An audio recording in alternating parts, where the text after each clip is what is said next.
लोकसभा निर्वाचन पूरे देश में है और पश्चिम बंगाल में एक अजब तरीके का मसला सामने आ रहा है और वो है ताजपुर बंदरगाह लेकर। सिर्फ कोलकाता या बंगाल में नहीं, पूरे भारतवर्ष में, क्योंकि बिजनेस समिट के उस मंच से राज्य के बंगाल की मुख्यमंत्री ममता बनर्जी ने जो बयान दिया था कि अब ये प्रोजेक्ट खुला हुआ है, उससे साफ साफ लग रहा था कि ताजपुर का यह प्रोजेक्ट अदानी के हाथ से जा चुका है।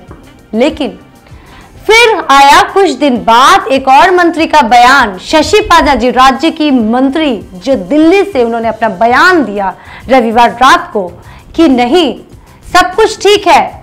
विरोधी पक्ष इस मसले को बार बार सामने ला रही है। ये प्रश्न अब तो आ रहा है कि विरोधी कैसे? ये बात तो खुद राज्य की मुख्यमंत्री ने की थी।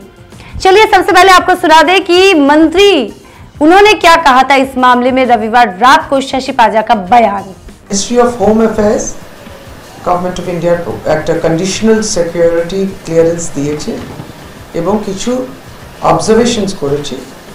সেই অবজারভেশনসে আমরা রাজ্য সরকার পক্ষ থেকে এবং আদানি গ্রুপ এটা নিয়ে আমরা কাজ করছি। কিছু ক্লারিফিকেশনস আমরা চেয়ে নিচ্ছি এবং সুতরাং এই কমিউনিকেশনসগুলো এখন চলছে। আমি অনারেবল চিফ মিনিস্টারের পক্ষ থেকেই বলছি, এই স্টেটমেন্টটা এমএস আদানি গ্রুপ এবং স্টেট গভর্নমেন্ট এটা নিয়ে ক্লারিফিকেশনস এবং ডায়লগ চলছে। হ্যাঁ, খুব কথাবার্তা চলছে আমাদের। এইগুলো না অপোজিশনে যেগুলো আপনি বলছেন না, এই প্রশ্নগুলো ওদের শুনবেন না, ওর কিছু ইস্যুটাই জানে না, বিষয়টাই তারা জানে না, বিষয়টা না জেনে তারা কমেন্ট করছে। যেটুকু আপনাদের এই স্ট্যাটাস নিয়ে বললাম এটাই গুরুত্বপূর্ণ। তারা ওটাকে কীভাবে বোঝেও না। একটা প্রজেক্টের তার একটা পোর্ট লিমিট থাকে, সব থাকে, কি জানে, কিছু জানে না, একটা হাওয়ায় কথা বলছে। सुना आपने? वो सरेआम प्रेस कॉन्फ्रेंस करती है और वो बोल रही हैं कि ये पूरा मसला जो है विरोधी का किया धरा है।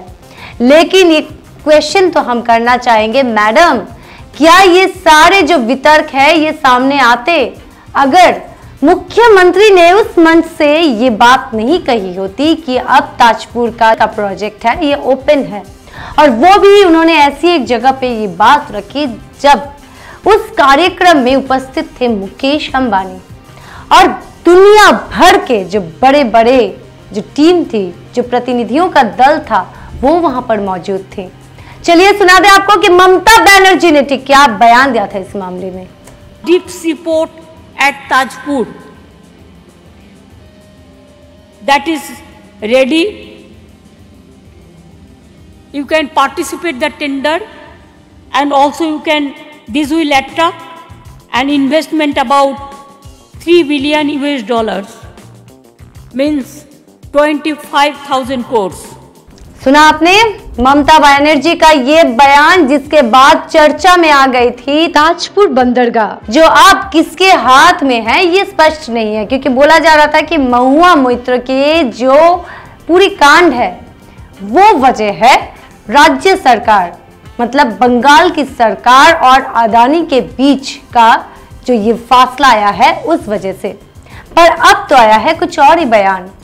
तो क्यों अपने आप में ये सामंजस्य, ये इक्वालिटी, ये समझदारी नहीं है इस सरकार की? क्योंकि जहां पर राज्य की मुख्यमंत्री एक बयान दे रही है कि ओपन टू ऑल है, इसका मतलब है कि एक के जाने के पहले हम ऐसा नहीं बोल सकते हैं। वही मुख्यमंत्री ने ये बयान दिया और उसके बाद उसी मंत्रिसभा की एक मंत्री जाकर बोलती है कि नहीं, सब कुछ सही है। आपको बता दें कि पिछले साल 2022 में अदानी को दिया गया था एक पत्र, आग्रह पत्र जिसको बोला जाता है, जिसके जरिए ये साफ था कि 25,000 करोड़ की जो कीमत बताई गई थी अदानी की तरफ से, वह राशि इस प्रोजेक्ट में यूज की जाएगी।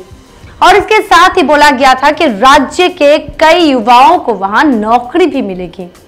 तो क्या अब आगे क्या होने वाला है? कहीं ना कहीं इस मसले को देखकर ये प्रश्न तो उठ रहा है कि क्या ताजपुर बंदरगाह लेकर अब खुद ही बंगाल सरकार कहीं ना कहीं कंफ्यूजन में है। उन्हें नहीं पता, नहीं दिख रही है कि किस दिशा में जाना है, अदानी या अंबानी। ये प्रश्न हम आपके पास भी रखते हैं। आप बताइए क्या हमें कमेंट कर कि आपको क्या लगता है कि क्या कंफ्यूज्ड है बंगाल की सरकार ताजपुर बंदरगाह लेकर अदानी या अंबानी नहीं चुन पा रही है? जवाब बताइएगा, इंतजार रहेगा और देखते रहिएगा डिजिटल खबरीलाल। खबरें आपकी, नजर हमारी।